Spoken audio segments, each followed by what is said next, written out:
다 함께 일어나셔서 찬송 21장을 부르시면서 맥주 감사주일 사부 예배를 드리겠습니다.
할렐루야. 우리가 주님께 크신 은혜에 감사함으로 함께 찬양 드리고 나아가겠습니다. 내 주 하나님, 내 주 하나님, 넓고 큰 은혜는 저 큰 바다보다 깊다. 너 곧 주를 불러 깊은 데로 저 한가운데 가보라. 언덕을 떠나서 창파 예배 띄워 내 주 예수 은혜의 바다로 내 맘 꽂혀가라.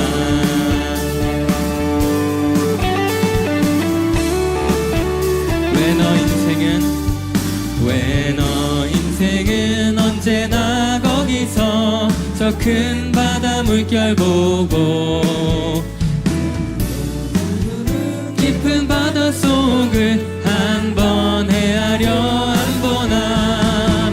언덕을 떠나서 창파 예배 띄워 내 주 예수 은혜의 바다로 내 맘 꽂혀가라.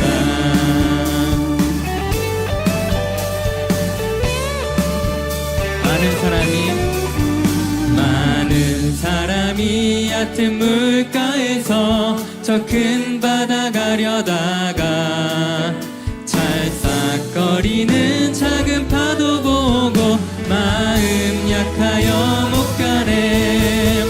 언덕을 떠나서 창파 예배 띄워 내 주 예수 은혜의 바다로 내 맘 꽂혀가라. 우리 목소리로 자 곧 가거라.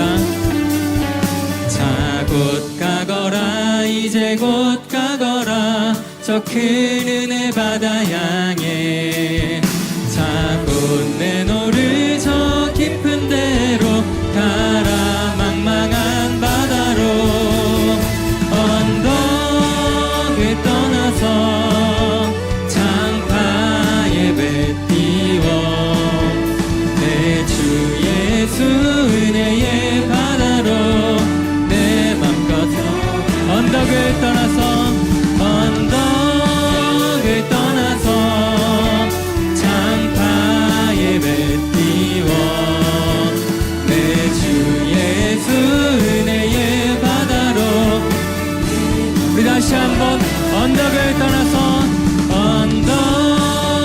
떠나서 창파의 배 띄워 내 주 예수 은혜의 바다로 내 맘 뻗쳐가라.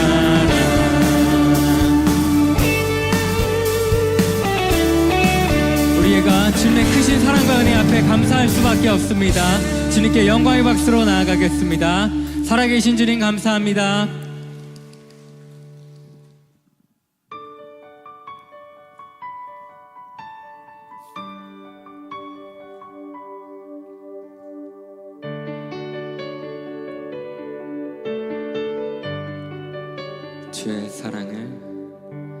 주의 사랑을 주의 선하심을 주의 은혜를 생각해보라. 하늘보다도 더 높으신 아버지의 사랑 크고 놀랍네.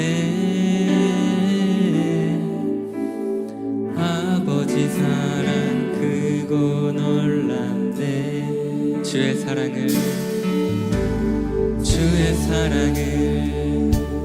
주의 선하심을 주의 은혜를 생각해보라. 하늘보다도 더 높으신 아버지의 사랑 크고 놀랍네. 아버지 사랑 크고 놀랍네. 내 어찌 그 사랑 잊으리. 내 어찌 주의 긍휼 잊으리. 내 영혼의 모든 소원 만족시키. 주의 사랑을 주의 선하심을 주의 은혜를 생각해보라. 하늘보다도 더 높으신 아버지의 사랑 크고 놀랍네. 아버지 사랑 크고 놀랍네. 나 길을 잃고 헤맬 때에 그 사랑 날 찾아 내셨네. 내 영혼의 모든 소원 만족시킴. 나 길을 잃고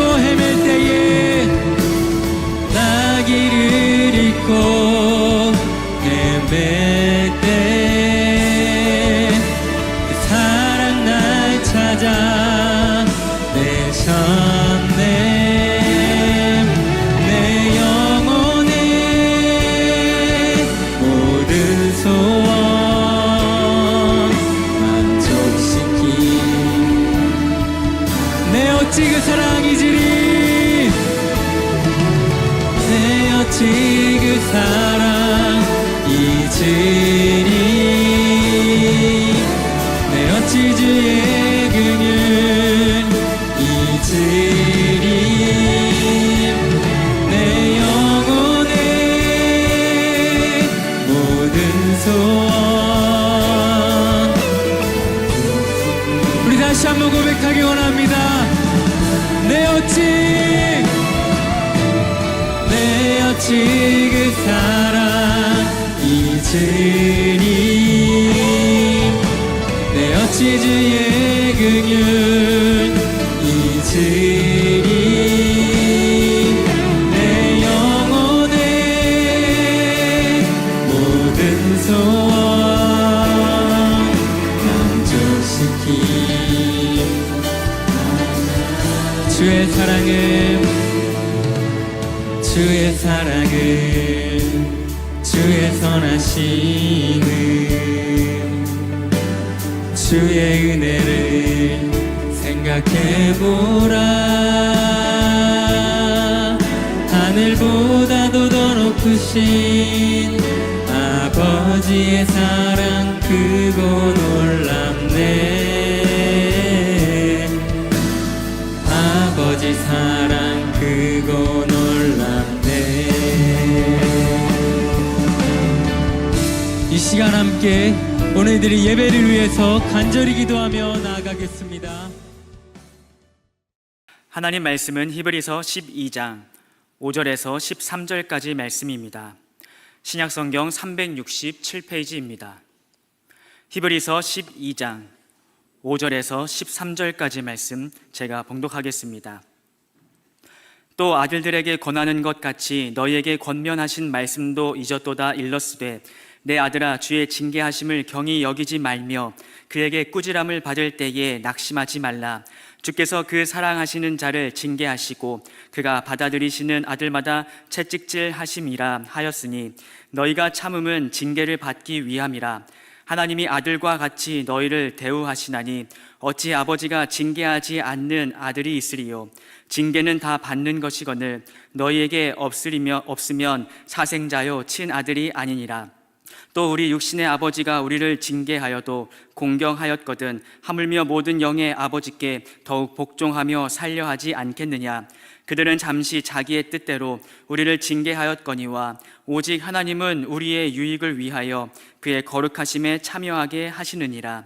무릇 징계가 당시에는 즐거워 보이지 않고 슬퍼 보이나 후에 그로 말미암아 연단받은 자들은 의와 평강의 열매를 맺느니라.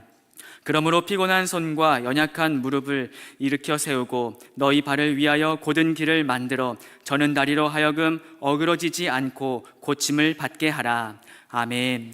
이 시간 시온 찬양대의 찬양이 있겠습니다.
할렐루야.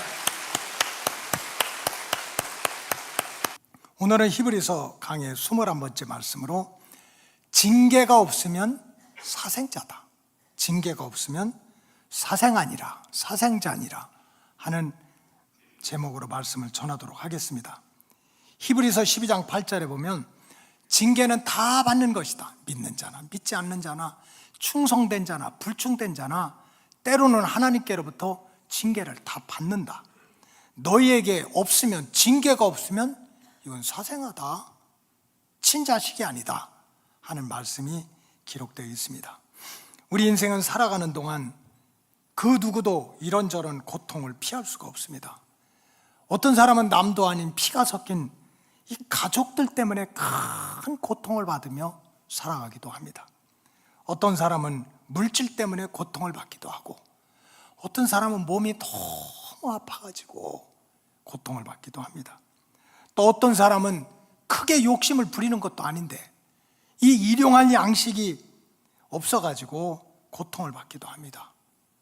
또 어떤 사람은 인간관계가 꼬여가지고 상처 주고 상처를 받으면서 고통을 받으며 인생을 살아가기도 합니다.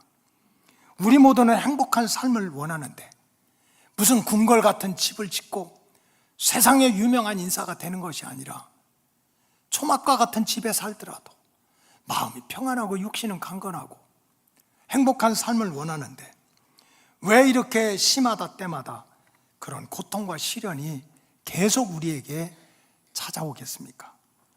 성경적으로 말씀을 드리면 몇 가지 이유가 있습니다. 첫째는 사탄의 역사입니다. 눈에 보이지 않지만 우리의 인생을, 우리의 가문을 흔들어 놓고 무너뜨리려는 마귀 사탄의 역사가 있기 때문입니다. 복음서에 보면 한 청년이 세상에 자기 몸뚱아리를 물에도 내던지고 불에도 내던집니다. 어떻게 되겠습니까? 남도 아닌 자기가. 근데 알고 보니까 이 청년 속에 마귀가 들어간 거예요. 군대 귀신이 들어간 거예요. 청년이 원했던 것도 아닙니다. 누가 물속에 빠지고 불 속에 빠지는 고통을 누가 스스로 자초하겠습니까? 마귀 사탄이 들어가서 이 청년에게 이런 견딜 수 없는 고통을 주고 있었습니다. 두 번째는 사람 잘못 만나서 고통의 구렁텅이에 우리가 빠질 때도 있습니다. 솔로몬의 아들 르호보암은 물론 본인이 참 인성도 못됐겠지만 주변의 친구들이 잘못됐어요. 그 많은 사람들이 있었지만 그렇게 불황아 같은, 불량자 같은 그런 친구들한테 엮이다 보니까 자기 인생도 망하고 나라도 깨지게 하는 그런 인생의 고통을 받고 말았습니다. 세 번째로는 성경적으로 말씀드리면 때로는 하나님께서 우리 믿음을 시험해 보기 위해서 고통과 시련을 주시기도 합니다. 수르보니게 여인은 남편을 일찍 잃어버리고 하나밖에 없는 딸 끌어안고 살아가는데 이 딸이 죽을 병에 걸린 거예요. 그래서 예수님 만나면 고침받을 수 있다는 소식을 듣고 예수님을 찾아가서 예수님, 우리 딸 좀 고쳐주세요. 그랬더니 이 수르보니게 여인을 향해서 예수님 뭐라고 말씀하셨습니까? 자녀의 떡을 취해서 개에게 줄 수 없다는 거예요. 아니, 안 고쳐주시려면 말지. 개만 또 못한 인간이라는 거예요. 어떻게 자녀의 떡을 개에게 줄 수 있냐는 거예요. 이 수르보니게 여인이 얼마나 마음의 상처와 아픔이 있었겠습니까? 그런데 예수님이 이렇게 말씀하신 이유가 뭡니까? 그것은 수르보니게 여인을 정말로 무시해서 마음에 정말 견딜 수 없는 상처를 주기 위해서 그렇게 한 것이 아닙니다.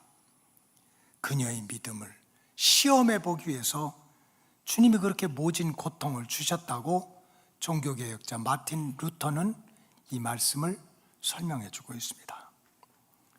넷째로는 우리에게 왜 원하지도 않는 고통과 시련이 찾아옵니까? 이거는 누구를 원망할 것도 없이 내 자신의 잘못 때문에 찾아오는 고통이 있습니다. 내가 알고 지은 죄, 이 모르고 지은 죄 때문에 찾아오는 죄의 삭, 죄에 대한 벌로 찾아오는 고통이 수없이 많이 있습니다. 성경에서는 특별히 이렇게 죄 때문에, 내 자신의 죄 때문에 오는 그러한 고통을 징계라고 하는 말로 표현을 했습니다. 영어로는 punishment입니다. 처벌입니다. 처벌. 죄에 대해서 벌을 준다. 이걸 성경에서는 징계라고 하는 표현을 썼습니다. 오늘 우리가 히브리서 12장 5절에서 13절까지를 읽었는데, 이 짧은 기절 동안에 징계라고 하는 단어가 8번이나 반복되고 있어요. 그래 5절에 보면 내 아들아 주의 징계하심을 또 무시해서는 안 된다. 6절에 보면 주께서 그 사랑하시는 자를 징계하신다. 사랑하는데도 그 죄에 대한 책임을 묻고 벌을 주신다는 거예요. 7절에 보면 하나님의 자녀들은 징계를 참고 견뎌야 된다. 세상에 8절에 보니까 아주 오늘 본문의 핵심적인 내용인데, 그것은 만일에 하나님의 아들, 딸에게 징계가 없다면 이건 친자식이 아니라는 거예요. 사생아라는 거예요. 사생아. 히브리서 12장 8절에 보니까 징계는 다 받는 것이다. 믿는 자나 믿지 않는 자나, 사랑받는 자나 받지 못하는 자나 죄에 대한 벌은 다 받는다. 만일에 그것이 없다면 이건 사생아라는 거예요. 친아들이 아니다. 친자식이 아니라는 뜻입니다. 무슨 말씀입니까? 하나님께서는 구원받은 자기 백성, 자기가 그토록 사랑하는 아들, 딸들의 죄에 대해서 때로는 징계를 하실 때가 반드시 있다는 말씀입니다. 하나님이 하나밖에 없는 아들을 피 흘려서 죽게까지 하면서 구원해 준 하나님의 백성인데, 그토록 죽기까지 사랑하는 하나님의 자녀들에게 왜 하나님은 때때로 그 자녀들의 죄에 대해서 퍼니시먼트, 징계의 채찍을 들고 계신 것입니까? 성경적으로 말씀드리면, 첫째는 자기가 사랑하는 백성들이 더 큰 죄악의 구렁텅이에 빠지지 않게 하시려고 징계의 채찍을 드시는 것입니다. 히브리서 12장 6절에 보면 주께서 미워하는 자를, 포기한 자를 징계하는 게 아니에요. 그 사랑하시는 자를 징계하시고 그 받아들이시는 아들마다 채찍질을 더한다 그랬습니다. 오늘 우리 읽은 본문에 나오는 사생아, 사생자라고 하는 뜻은 무슨 뜻입니까? 사전적인 의미로 보면 정식으로 결혼한 부부 사이 외에 태어난 애들을 사생아나 사생자라고 합니다. 다시 말하면 근본부터가 잘못되어서 태어난 자녀를 사생아나 사생자라고 하는 거예요. 여러분, 저와 여러분들은 누구입니까? 육신적으로 설명을 드려도 영적으로도 근본이 없이 태어난 사생자가 아닙니다. 뿌리가 없이 태어난 그러한 사생아가 아닙니다. 성경적으로 말씀드리면 우리는 하나님께 사랑받는 자들이고, 예수 믿었다는 그 믿음 하나 때문에 하나님의 아들, 딸로 받아들여진 하나님의 자녀들인 줄로 믿습니다. 근데 그 자녀가 망하는 길, 죽는 길로 빠지는 것을 원하는 부모가 누가 있겠습니까? 내 친자식이 악의 구렁텅이에, 멸망의 구렁텅이에 빠지기를 원하는 부모가 누가 있겠습니까? 그래서 하나님은 자신이 사랑하는 자녀들이 더 큰 죄악, 더 큰 멸망의 구렁텅이에 빠지는 것을 절대로 원하지 않으십니다. 그래서 하나님은 자기 자녀들이 자꾸 잘못된 길로 가고자 하실 때 더 이상 빠져들지 않도록 채찍을 들고 징계하심으로 그 가는 길을 막아서는 줄로 믿습니다. 더 멸망의 길로 떨어지지 않게 하기 위해서.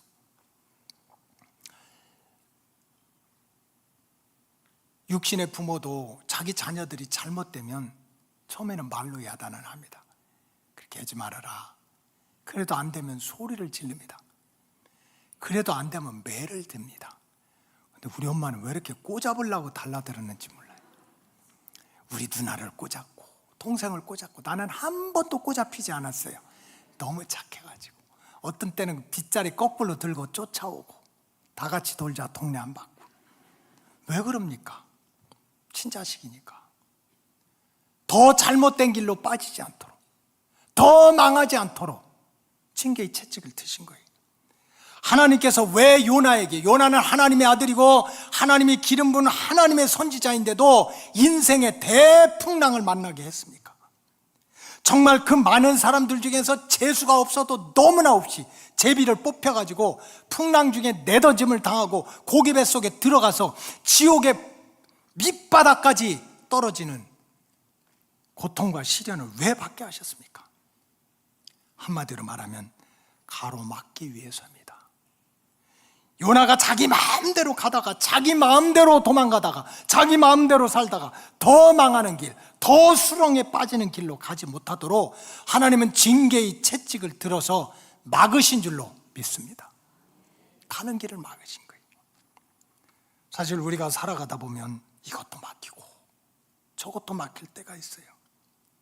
그럴 때 주의 백성들은 고집을 피우고 이 사람 저 사람 원망하지 말고 정말 이것은 하나님께서 내가 더 큰 죄악의 길, 멸망의 길로 빠지지 않도록 하나님께서 막으시고자 징계의 채찍을 들으신 것을 깨닫고 하나님의 뜻을 분별하고 회개하고 오히려 하나님의 인도하심을 구하는 우리 로고스 가족들이 되시기를 주님의 이름으로 축원합니다.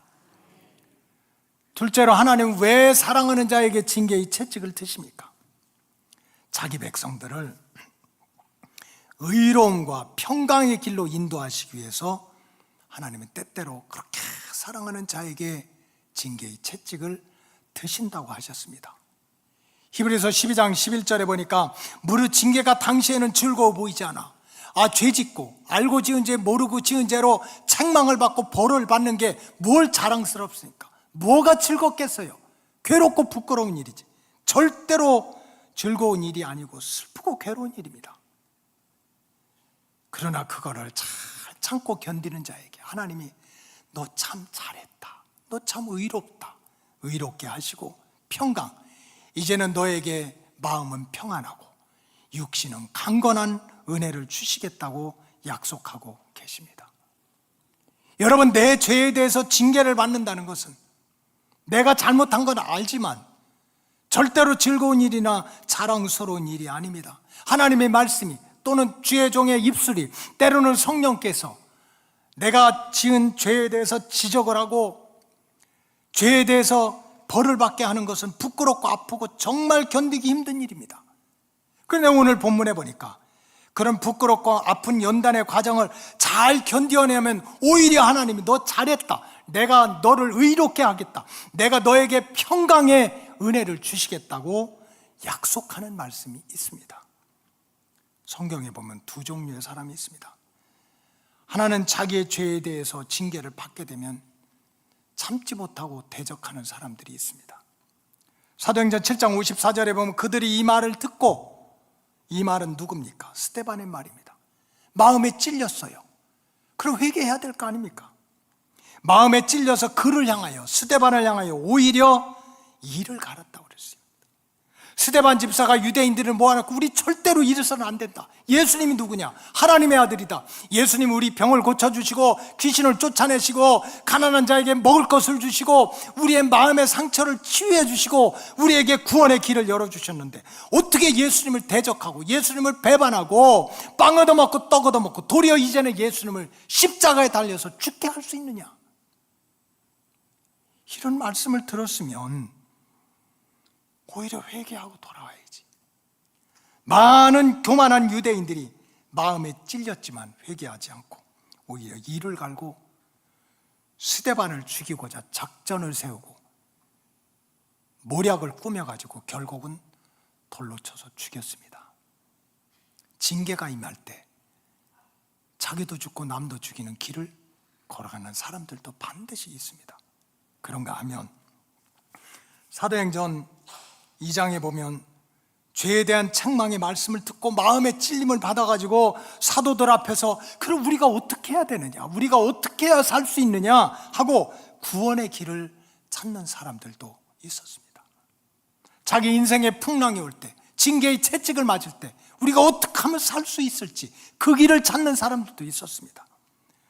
사도행전 2장 37절에 보니까 그들이 이 말을 듣고, 사도들의 말을 듣고 마음에 찔려 베드로와 다른 사도들에게 물어, 형제들아, 우리가 어찌 알고 그 예수님을 우리가 배반하고 그 예수님을 우리가 죽이고 그 예수님을 우리가 도리에 조롱했을 우리가 이제는 어떻게 했으면 좋겠느냐고, 우리가 어떻게 해야 죄사함 받고 구원을 받을 수 있겠느냐고. 38절에 보니까 베드로가 이르되 너희가 회개하여 각각 예수 그리스도의 이름으로 세례를 받고 죄 사함을 받으라. 그리하면 성령을 선물로 받으리라. 예수님을 대적했던 무리들 중에 도리어 사도들의 설교를 듣고 마음에 찔려가지고 오히려 회개하고 죄 사함을 받고 구원에 깨닫고 구원의 은총을 누리는 무리들도 있었습니다. 하나님께서 때때로 자기 백성에게 징계의 채찍을 드시는 것은 그들을 망하게 하고 그들을 부끄럽게 하고 그들을 죽게 하기 위해서 징계의 채찍을 드시는 게 절대로 아닙니다. 오히려 깨닫고 회개해서 구원의 길을 열어주시고자 징계의 채찍을 드신 것입니다. 제가 지금까지 살아오면서 처음으로 병원에 2주 동안 입원을 해보았습니다. 응급실을 거쳐서 중환자실로 가고, 이제 응급실에 가니까 완전히 비상에 걸렸어요. 솔직히 얘기해야 되잖아요. 필리핀도 갔다 왔습니다. 캄보디아도 갔다 왔습니다. 그랬더니 완전히 나를 이상한 사람으로 취급하는 거예요. 완전히 격리 대상으로 해가지고 그냥 뭐 하여튼 당직 쓰는 응급의과, 그 다음에 감염내과, 흉부외과 막 다 달라붙어가지고 아이가 외국에서 돌 수 있는 병원 다 하는 거예요. 기본적으로 코로나 검사, 말라리아, 또 뭐 땡기볼? 뭐 댕기열 해가지고 각종 막 피를 수도 없이 뽑아가는 거예요. 한쪽 코너에다 몰아놓고. 그래가 한 2-3시간 동안 검사를 하는데 다행히 다 네거티브로 나오는 거예요. 네거티브. 아무 상관없어요. 근데 우리 몸 안에 다 이런저런 균들이 있거든요. 근데 이제 여러분 폐렴 규균 예방 접종 다 하셨어요? 안 받은 사람은 오늘 예배 끝나자마자 가서 다 받으세요. 저는 안 맞았어요. 뭐 독감 예방이나 이런 걸 맞기가 싫어가지고 코로나만 맞았지 안 맞았어.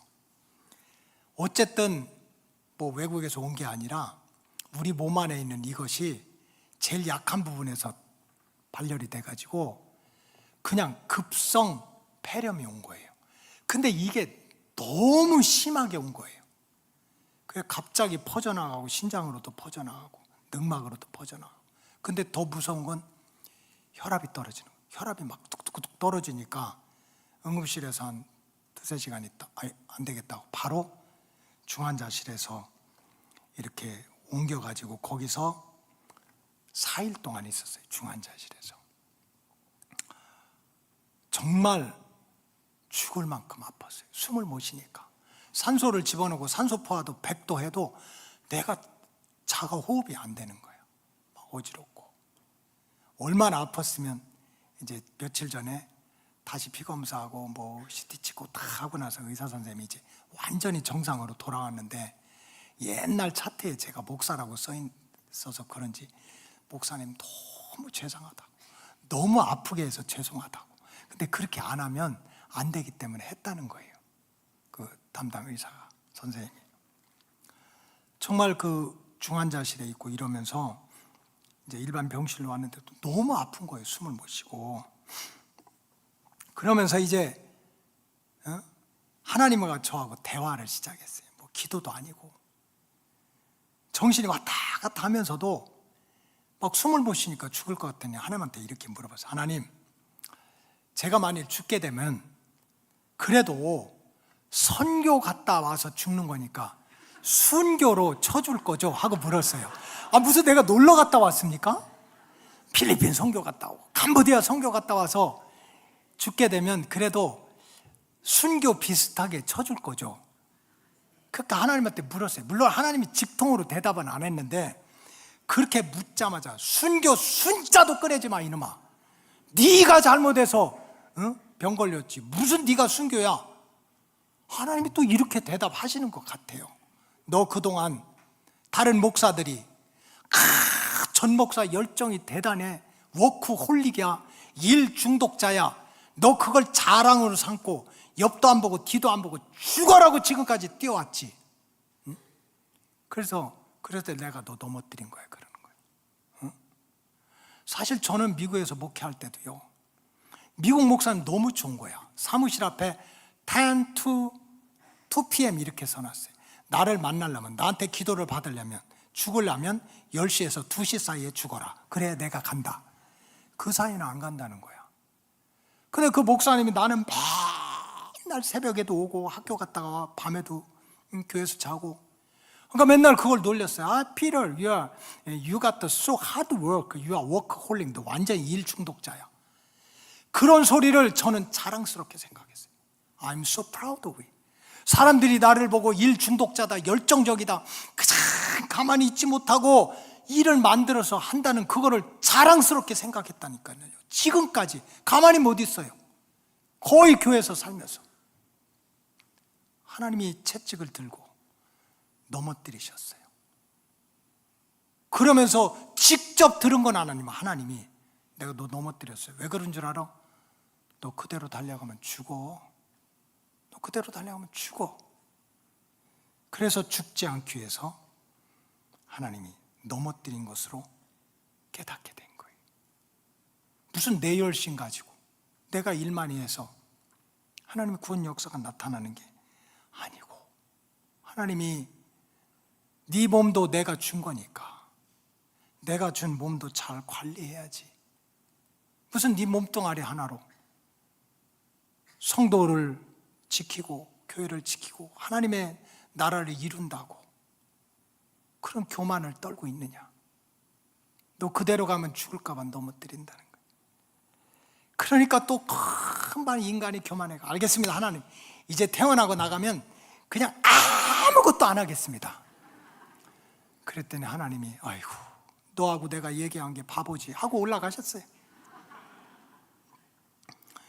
오히려 회개하고 주님이 주신 몸도 잘, 마음도 다스리면서 관리하면서 맡은 사명을 감당하겠습니다. 우리 로고스 가족들도 내가 생각하지도 못했던 순간에 막히고 꼬이고 그것을 넘어서 내가 숨도 못 쉴 만큼 아무것도 할 수 없을 만큼 넘어지고 채찍을 맞는 것 같이 징계를 받을 때 절대로 원망하거나 절망해서는 안 됩니다.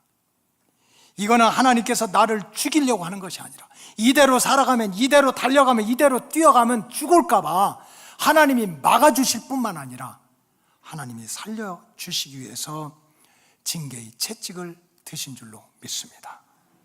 깨닫고 회개해서, 정말 깨닫고 회개할 때 하나님이 너 잘했다, 내가 너를 다시 의롭게 하겠다, 평강의 복으로 채워주겠다 하는 은혜를 다시 한번 회복하시기를 주님의 이름으로 축복합니다.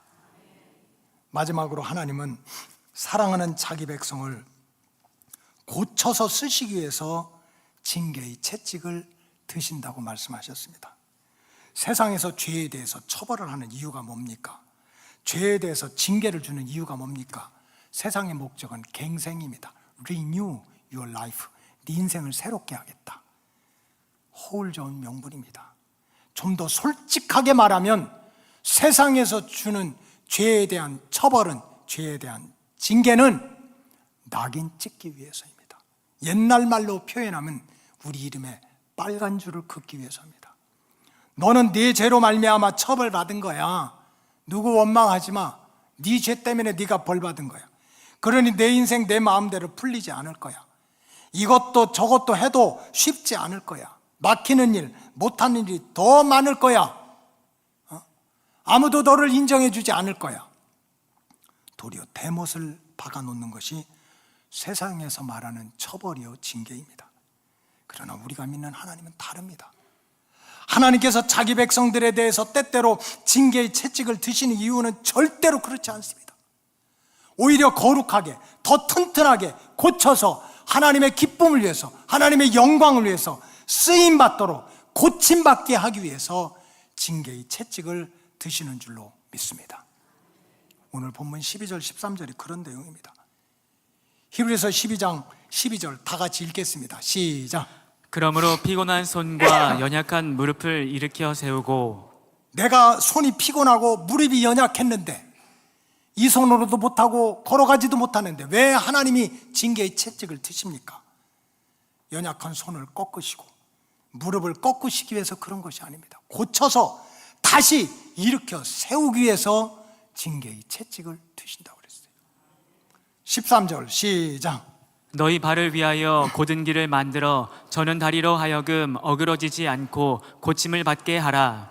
이제 다리가 걸어가고 지치고 지쳐서 뇌재 때문에 넘어지고 깨지고 관절도 인대도 다 해서 이 다리로 어그러졌는데도 그 어그러진 다리에게 채찍을 가하는 이유는 그 다리 몽댕이를 분질기 위해서 그런 것이 아니에요. 그 다리를 다시 고쳐서, 그 발을 고쳐서 바른 길을 가기 위한 하나님의 뜻인 줄로 믿습니다. 고쳐주시기 위해서, 고쳐서 다시 쓰시기 위해서 징계의 채찍을 드셨다는 거예요. 사도행전 9장에 보면 예수 믿는 사람들을 잡아서 감옥에 가두고 돌팔맨질을 하고 그렇게 괴롭혔던 사울이 아주 혈기가 등등해서 다메섹으로 예수 믿는 사람들 잡아가지고 감옥에 가두려고 또 그 길을 떠났습니다. 그때 부활의 주님께서 이 다메섹 도상에 나타나셔가지고 그 혈기 등등한 사울을 땅에 거꾸로 뜨렸습니다. 눈에 비누를 씌워서 아무것도 보지 못하게 했습니다. 3박 4일 동안 먹지도 못하고 마시지도 못하고 그대로 두면 길바닥에서 죽을 자리로 징계의 채찍을 내리치셨습니다. 예수님께서 왜 사울에게 그렇게 무섭게 징계의 채찍을 내리치셨습니까? 그것은 그동안 사울이 지은 죄에 대해서 심판을 하고 아무것도 보지 못하게 하고 먹지 못하게 하고 마시지 못해서 사람들한테 조롱을 받고 길바닥에서 죽어나봤자 지는 인생으로 만들기 위해서 그러신 것은 절대로 아닙니다.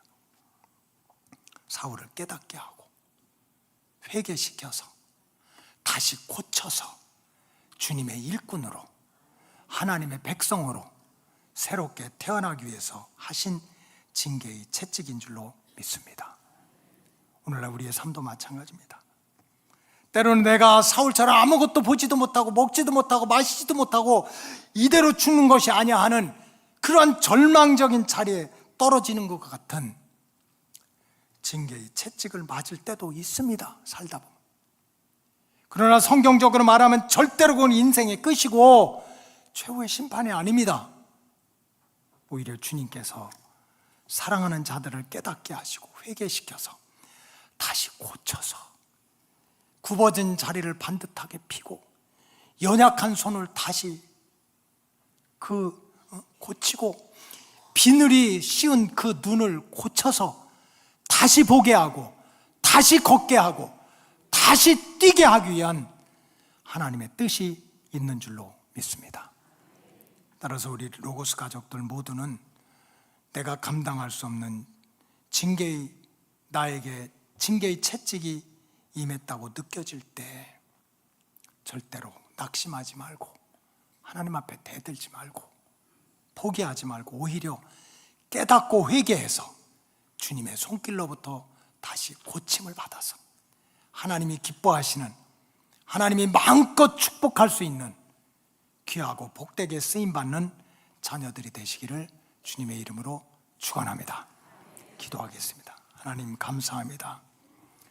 징계가 없으면 사생하여 친자식이 아니다 라는 말씀을 증거했사오니 이 말씀을 잘 깨닫고 오히려 징계를 통해서 우리가 더 죄악의 구렁텅이에 빠지는 길을 막아주시는 하나님, 징계를 통해서 의와 평강의 길로 인도해 주시는 하나님, 징계를 통해서 고쳐서 다시 쓰시는 하나님을 우리 로고스 가족들이 꼭 만날 수 있도록 깨닫게 하여 주시옵소서. 축복하오며 예수님의 이름으로 기도하옵나이다. 아멘.